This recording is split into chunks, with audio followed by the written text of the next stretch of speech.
పర్ణశాలను పుణ్యనదిని విడిచిపెట్టి ఈ ప్రదేశానికి వచ్చారమ్మ. అర్థమైందా తల్లి? ఇక్కడికి ఎందుకు వచ్చారో?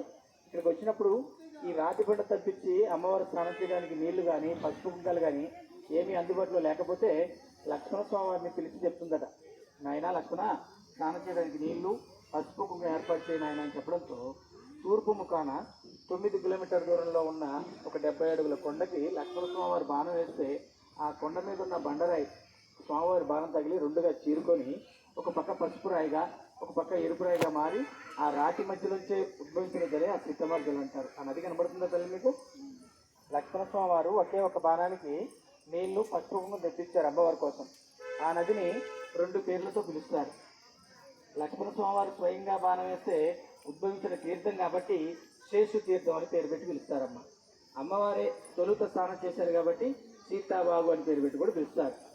ఈ నదిలో అమ్మవారు స్నానం చేసి ఆరవేసుకున్న చీర గుర్తులు